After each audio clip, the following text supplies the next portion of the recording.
सोचिए एक ऐसी दुनिया जहां दो बड़ी ताकतें अमेरिका और ईरान एक दूसरे से टकराने को बिल्कुल तैयार खड़ी हैं। कुछ वक्त पहले हालात बिल्कुल ऐसे ही थे। पूरी दुनिया ने सांसें थाम ली थीं क्योंकि एक बड़ा युद्ध बस शुरू होने ही वाला था।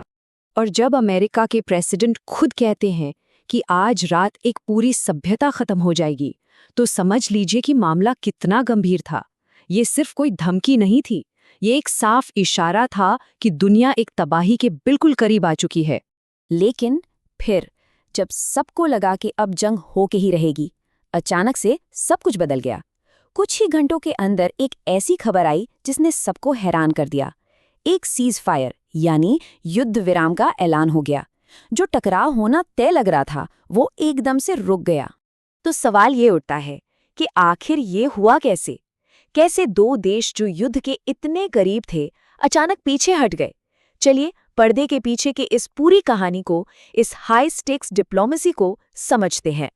सबसे पहले आइए देखते हैं इस अचानक हुए सीज फायर के ऐलान को। इसके आसपास की डिटेल्स क्या थी, आखिर हुआ क्या था उस दिन। हैरानी की बात तो ये है कि इस डील को लेकर इतनी ज्यादा अनिश्चितता थी, मतलब किसी को कुछ पता ही नहीं था। यहाँ तक कि अमेरिका के बड़े बड़े ऑफिशियल्स को भी यकीन नहीं था कि ये बातचीत कामयाब होगी। एक डिफेंस ऑफिशियल ने तो उस वक्त के माहौल को वाइल्ड यानी बिल्कुल अजीबोगरीब बताया। ये जो ब्रेक थ्रू हुआ ना, इसका क्रेडिट जाता है पर्दे के पीछे काम कर रहे कई देशों को। पाकिस्तान, चीन, मिस्र और तुर्की जैसे देशों ने अहम रोल निभाया। इन लोगों ने मीडिएटर बनकर दोनों तरफ के बीच जो दूरियां थी उन्हें कम करने में बड़ी मदद की। तो डील में था क्या आखिर? चलिए अब फोकस करते हैं ईरान के प्रपोजल पर। देखते हैं कि ईरान ने टेबल पर क्या रखा था। देखिए, ईरान का जो प्रपोजल था वो काफी बड़ा और कॉम्प्रिहेंसिव था। उन्होंने सिर्फ अपने ऊपर युद्ध खत्म करने की बात नहीं की, उनकी मांग थी कि इराक, लेबनान और यमन में भी लड़ाई बंद हो। साथ ही उन्होंने स्ट्रेट ऑफ हॉर्मज़ को फिर से खोलने की मांग की। ये वो रास्ता है जो पूरी दुनिया के बिजनेस के लिए बहुत ज़रूरी है।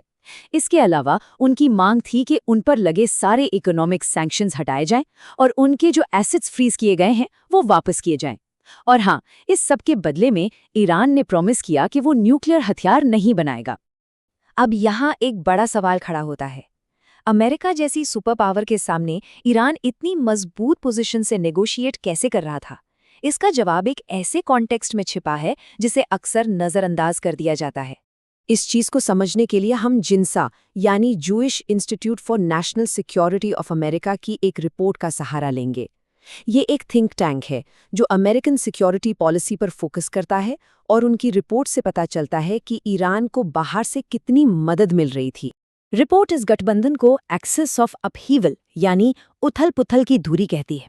इसमें 4 देश हैं, ईरान, चीन, रूस और नॉर्थ कोरिया। ये चारों मिलकर ईरान की मिलिट्री ताकत को मेंटेन करने और ज़रूरत पड़ने पर रीबिल्ड करने में मदद करते हैं, और इसी वजह से ईरान वेस्टर्न प्रेशर का सामना कर पाता है। अब ये सपोर्ट कितना इम्पोर्टेंट है ये समझने के लिए ये देखिए, अक्टूबर 2024 में इजरायली हमलों ने ईरान के मिसाइल प्रोडक्शन को लगभग 93% तक खत्म कर दिया था। मतलब एक बहुत बड़ा झटका था ये। लेकिन यहीं पर उथल पुथल की धुरी काम आई। चीन ने ईरान को करीब 3000 टन केमिकल भेजा जिससे मिसाइल का फ्यूल बनता है। सोचिए, इस एक मदद से ईरान ने कुछ ही महीनों में अपने पूरे मिसाइल आर्सेनल को फिर से खड़ा कर लिया। ये टाइमलाइन दिखाती है कि ये रिकवरी कितनी तेजी से हुई। अक्टूबर 2024 के हमलों के बस कुछ महीने बाद फरवरी 2025 में चीन ने मिसाइल फ्यूल भेजना शुरू कर दिया। जून आते आते ईरान को चीन से एडवांस्ड एयर डिफेंस सिस्टम्स मिल गए जिसने उसके डिफेंस को और मजबूत कर दिया। सितंबर तक और फ्यूल पहुंचा, और फरवरी 2026 तक तो चीन ने उस एरिया में अपने सर्वेलेंस शिप्स भी तैनात कर दिए जिससे ईरान को इंपॉर्टेंट इंटेलिजेंस मिलने लगी। इस पूरे सपोर्ट ने ईरान को फिर से एक बड़ी ताकत बना दिया। तो साफ है, ये सिर्फ एक रीजनल कॉन्फ्लिक्ट नहीं था, इसका असर, इसके दांव पूरी दुनिया पर लगे हुए थे।